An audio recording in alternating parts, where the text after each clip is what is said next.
최영우 베트남 이야기 25번째는 333년 전 베트남에 간 제주도민 어떤 일이 있었나입니다.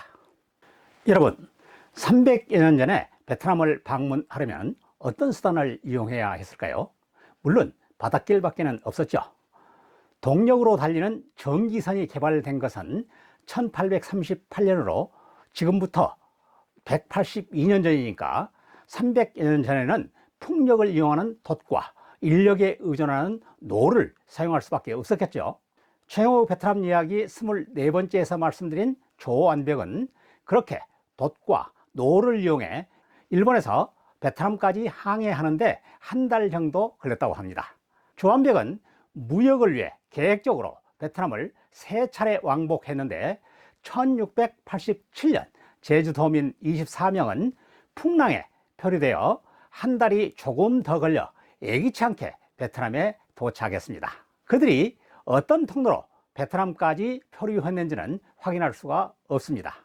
제주도민의 표류기는 조선 정조시대의 실학자 정동유의 저서 주영편에 상세하게 기록되어 있습니다. 숙종조의 왕조실록에도 관련 기록이 있습니다. 정동유 저서 주영편은 의금부도사, 익산군수, 담양부사, 홍주목사 등을 역임한 정동유가 상하 2권으로 집필한 백과사전으로 당시 국제 정세와 외교, 각종 제도와 사회 현상 등을 수록하고 있습니다. 제주도민의 표류기는 주영편 상권에 표류에서부터 귀국까지의 경과를 상세하게 수록하고 있습니다. 이 내용을 기초로 한국외국어대학교 조재현 교수와 인하대학교 최병욱 교수 등이 논문을 발표했고 2007년에는 KBS가 걸어서 세계 속으로 추적 프로그램을 제작해 방영하기도 했습니다. 지금까지 발표된 내용을 중심으로 간략하게 요약해서 설명드리겠습니다. 지금으로부터 333년 전인 1687년 제주도민 24명이 타고 가던 배가 추자도 근해에서 풍랑을 만나 표류했습니다. 그들의 배가 무슨 목적으로 항해했는지는 정확하게 나와 있지 않지만은 숙종실록에는 진상하는 말을 실었다고 합니다.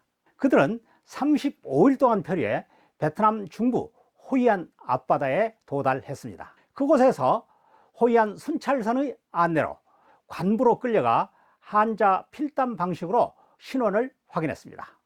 그때 관리가 말하기를 우리나라 태자가 일찍이 조선 사람들에게 죽임을 당했으니 우리 또한 마땅히 너희를 죽여 원수를 갚아야겠다라고 말했다고 합니다. 제주도민이 소리내어 울부짖으니 한 부인이 나타나 너희는 울지 마라. 우리는 본래 일명을 살해한 일이 없다. 여기서 머물고 싶으면 머물고 가고 싶으면 가라 하고서는 군사를 시켜서 외딴 섬으로 보내주었습니다. 그 섬은 KBS 취재 결과 호이안 동쪽 8해리에 있는 짬섬인 것으로 추정했습니다. 그러나 섬에 가서 확인한 결과 300여 년 전 제주도민의 흔적은 없었습니다. 제주도민의 증언에 의하면 주민의 생활은 풍족하고 인심은 넉넉해 그들이 식량을 구걸해 가면서 살아가는 데 문제가 없었습니다. 섬 주민들의 생활 방식과 풍습에 대한 제주도민의 증언은 구체적입니다. 처음 보는 원숭이, 코끼리, 물소 등에 대한 증언도 사실적이고 아주 정확합니다. 제주도민이 섬에 머물고 있을 때 베트남은 남북조 시대로 북위 18도 부근을 경계로 북쪽은 찐시, 즉 정시가, 남쪽은 응엔시, 즉 완시가 지배하고 있었습니다.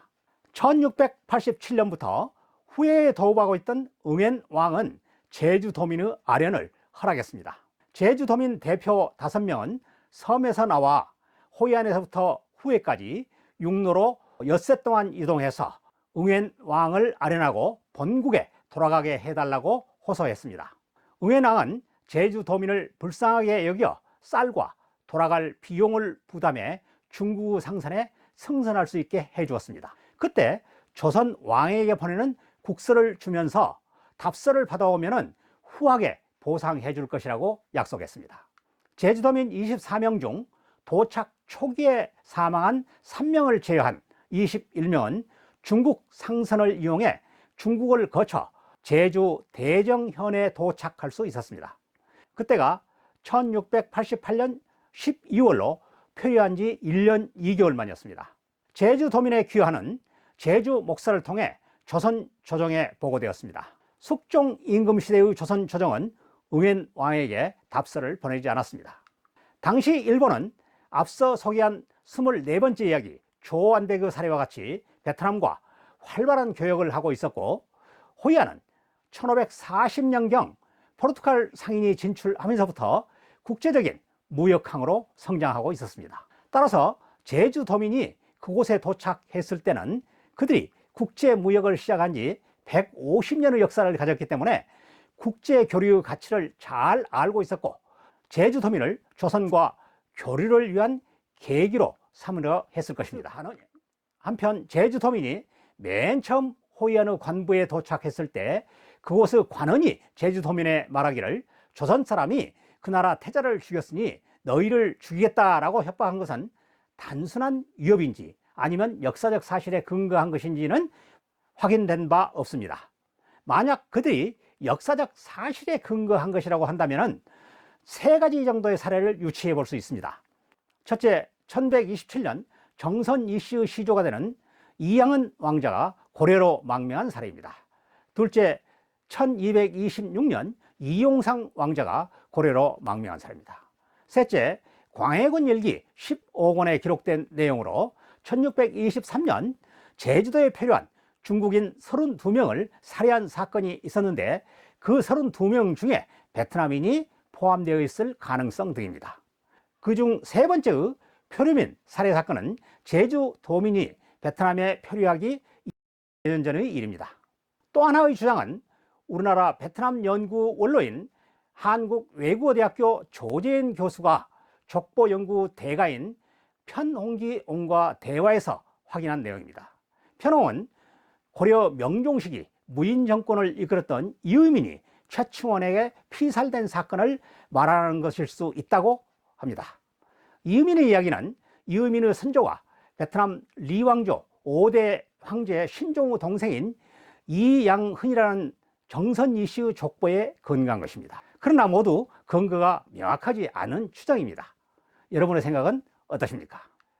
오늘은 333년 전 베트남 호이안에 표류한 제주도민 24명의 표류 및 귀환 경위와 함께 제주민 생존자 21명이 베트남 호이안에 체류하면서 보고 들은 현지 상황을 소개하고, 표류한 조선인 21명을 인도주의적 관점에서 귀환 비용까지 부담해 본국으로 귀환할 수 있도록 도왔으며, 조선에 국서를 보내 양구 교류를 희망했던 베트남 응엔 왕조와 시사점에 대해서 말씀드렸습니다.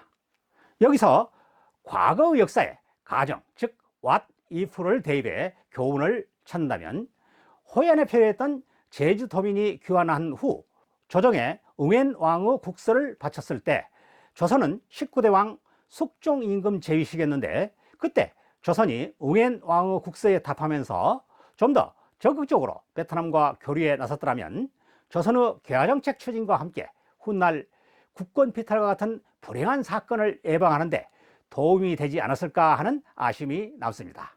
여러분의 생각은 어떠신지요?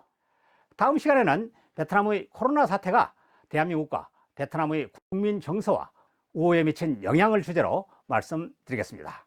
여러분, 다음 영상에서 만나요.